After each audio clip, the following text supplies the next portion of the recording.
Chapter 23 of Zuleika Dobson. This recording is in the public domain. Reading by Termin Diane. Zuleika Dobson by Max Beerbohm. Chapter 23. Twisting and turning in her flight, with wild eyes that fearfully retained the image of that small man gathering himself to spring, Zuleika found herself suddenly where she could no further go. She was in that grim ravine by which you approach New College. At sight of the great shut gate before her, she halted and swerved to the wall. She set her brow and the palms of her hands against the cold stones. She threw back her head and beat the stones with her fists. It was not only what she had seen, it was what she had barely saved herself from seeing, and what she had not quite saved herself from hearing, that she strove so piteously to forget. She was sorrier for herself, angrier than she had been last night, when the Duke laid hands on her. Why should every day have a horrible ending? Last night she had avenged herself. To-night's outrage was all the more foul and mean because of its certain immunity, and the fact that she had in some measure brought it on herself did but whip her rage. What a fool she had been to taunt the man! Yet, no, how could she have foreseen that he would do that? How could she have guessed that he, who had not dared seemly death for her in the gentle river, would dare that? She shuddered the more as she now remembered that this very day, in that very house, she had invited for her very self a similar fate. What if the Duke had taken her word? Strange, she wouldn't have flinched then. She had felt no horror at the notion of such a death. And thus she now saw Noakes's conduct in a new light, saw that he had but wished to prove his love, not at all to affront her. This understanding quickly steadied her nerves. She did not need now to forget what she had seen, and not needing to forget it, thus are our brains fashioned, she was able to forget it. But by removal of one load, her soul was but bared for a more grievous other. Her memory harked back to what had preceded the crisis.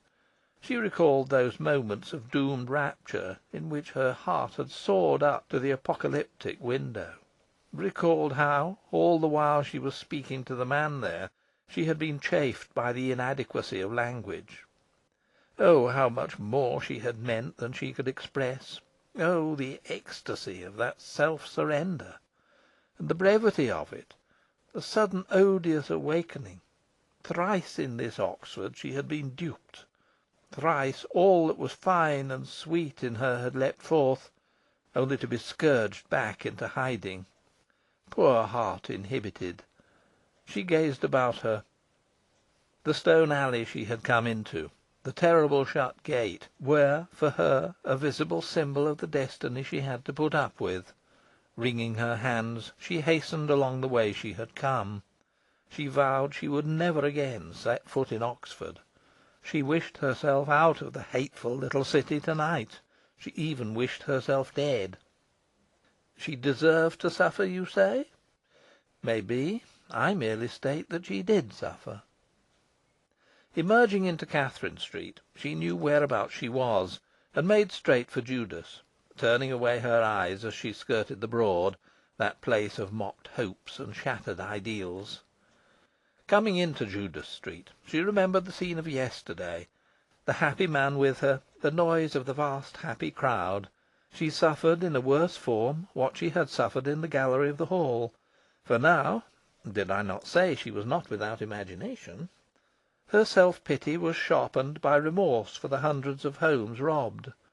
She realised the truth of what the poor Duke had once said to her. She was a danger in the world. Ay, and all the more dire now. What if the youth of all Europe were moved by Oxford's example? That was a horribly possible thing. It must be reckoned with. It must be averted. She must not show herself to men.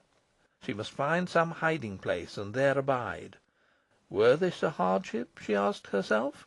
Was she not sickened for ever of men's homage?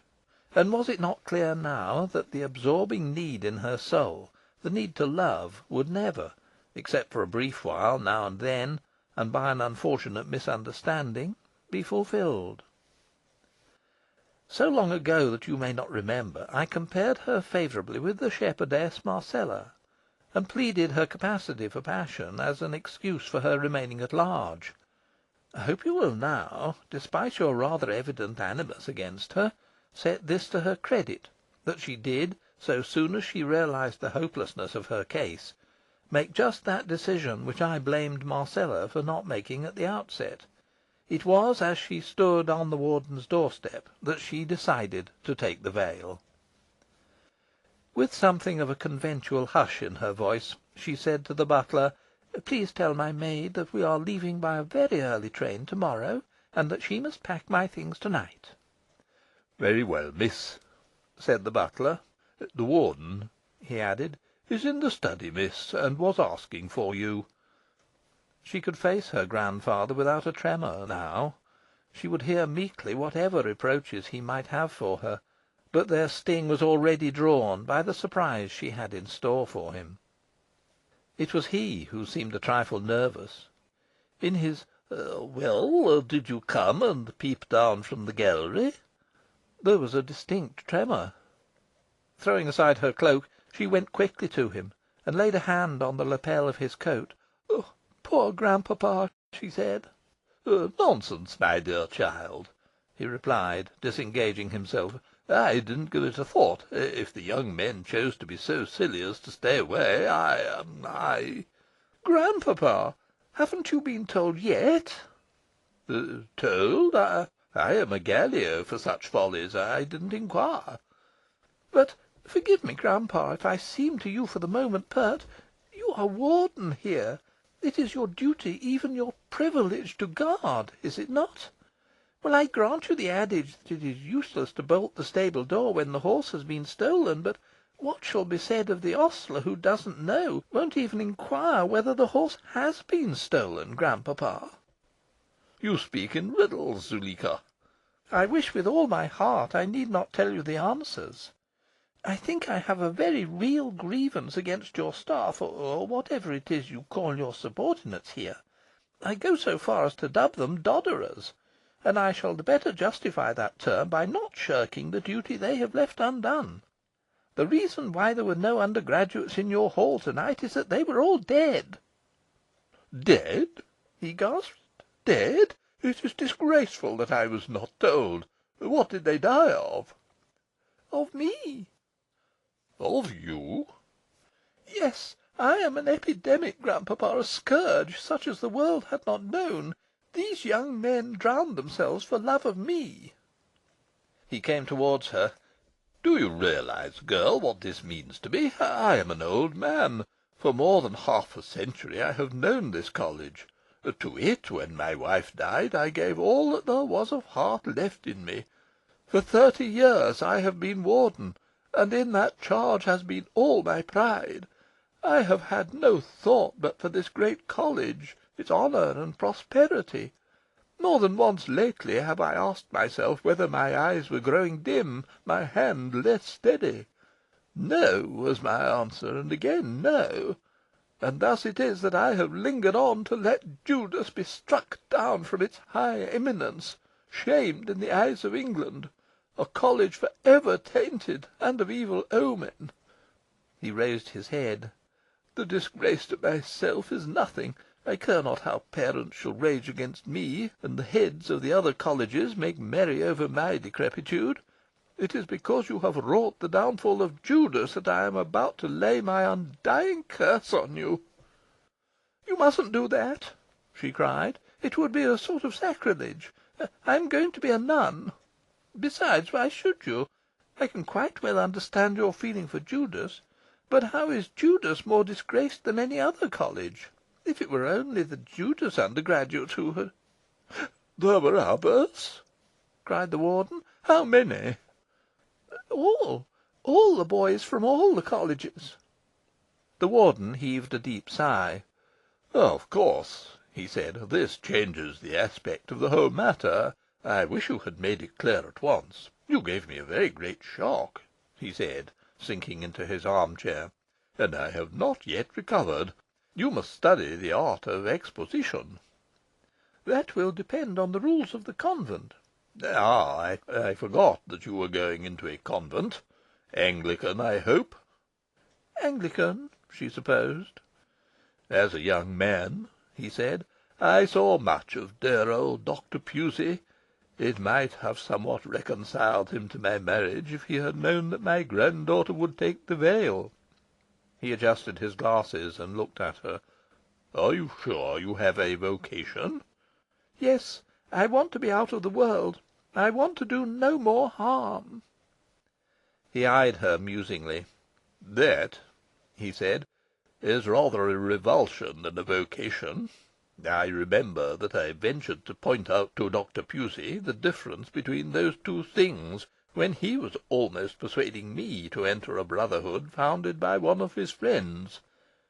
It may be that the world would be well rid of you, my dear child, but it is not the world only that we must consider. Would you grace the recesses of the Church?" "I could but try," said Zuleika.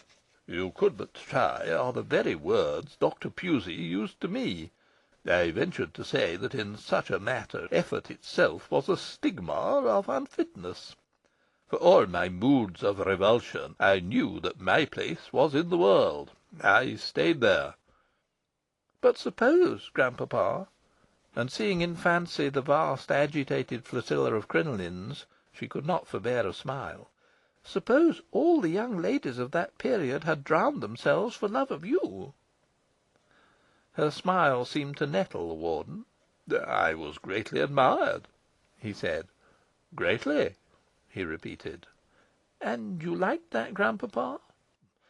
"Yes, my dear, yes, I'm afraid I did, but I never encouraged it." "Your own heart was never touched?"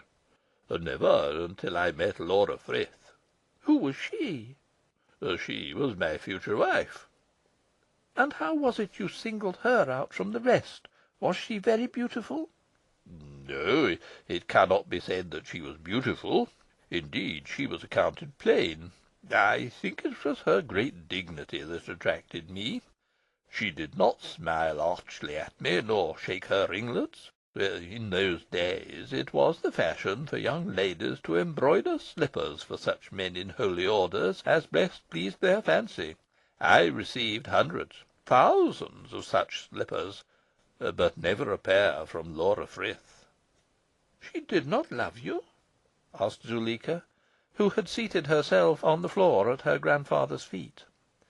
I concluded that she did not. It interested me very greatly. It fired me. "Was she incapable of love?" No, it was notorious in her circle that she had loved often, but loved in vain." "Why did she marry you?" "I think she was fatigued by my importunities. She was not very strong. But it may be that she married me out of pique. She never told me. I did not inquire."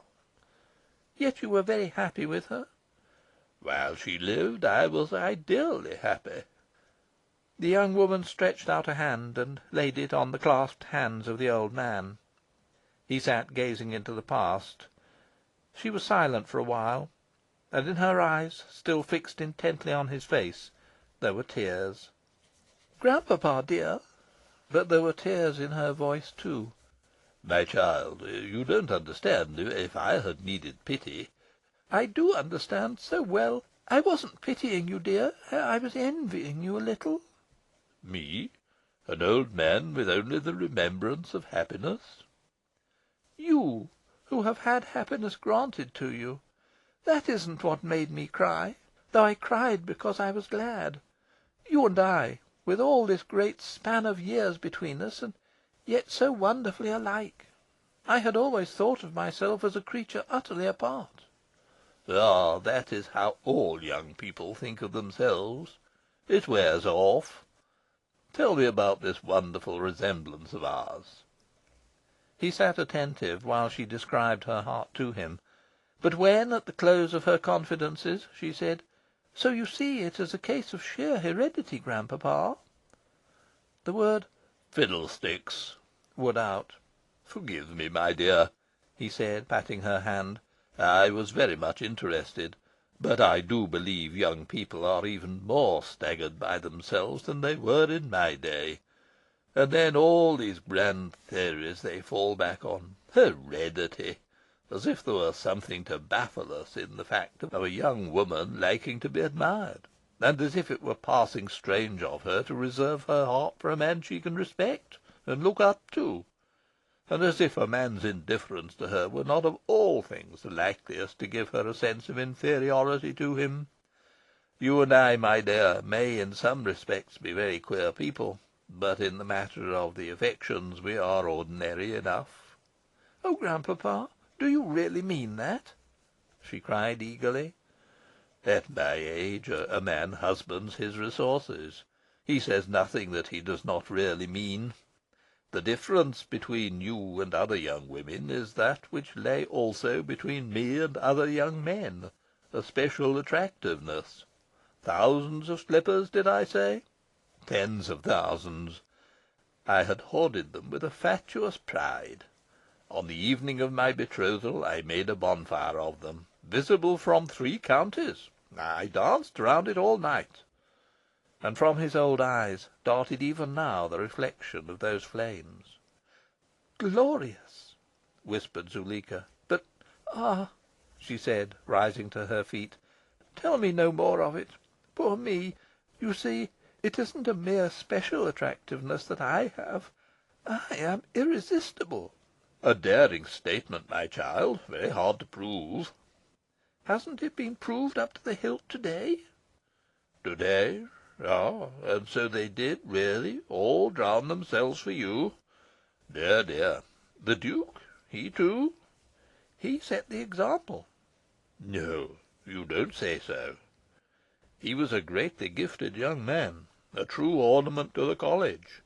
But he always seemed to me rather, what shall I say, inhuman. I remember now that he did seem rather excited when he came to the concert last night and you weren't there. You're quite sure you were the cause of his death?" "Quite," said Zuleika, marvelling at the lie, or fib rather. He had been going to die for her. But why not have told the truth? Was it possible, she wondered, that her wretched vanity had survived her renunciation of the world? Why had she so resented just now the doubt cast on that irresistibility which had blighted and cranked her whole life? "Well, my dear," said the Warden, "I confess that I am amazed, astounded." Again he adjusted his glasses and looked at her. She found herself moving slowly around the study, with the gait of a mannequin in a dressmaker's show-room. She tried to stop this, but her body seemed to be quite beyond control of her mind. It had the insolence to go ambling on its own account. "Little space you'll have in a convent cell," snarled her mind vindictively. Her body paid no heed whatever. Her grandfather, leaning back in his chair, gazed at the ceiling, and meditatively tapped the finger-tips of one hand against those of the other. "Sister Zuleika," he presently said to the ceiling. "Well, and what is there so ridiculous in—" But the rest was lost in trill after trill of laughter, and these were then left in sobs. The Warden had risen from his chair. "My dear," he said, I wasn't laughing. I was only trying to imagine if you really want to retire from—" "I do," moaned Zuleika. "Then perhaps—" "But I don't," she wailed. "Of course you don't, my dear." "Why, of course?" "Come, you are tired, my poor child. That is very natural after this wonderful, this historic day. Come, dry your eyes. There, that's better. To-morrow—" "I do believe you're a little proud of me." "Heaven forgive me, I believe I am. A grandfather's heart. But there. Good night, my dear. Let me light your candle." She took her cloak and followed him out to the hall table. There she mentioned that she was going away early to-morrow. "To the convent?" he slyly asked. "Ah, don't tease me, grandpapa." "Well, I'm sorry you're going away, my dear, but Perhaps in the circumstances it is best. You must come and stay here again later on," he said, handing her the lit candle. "Not in term time, though," he added. "No," she echoed, "not in term time." Chapter 24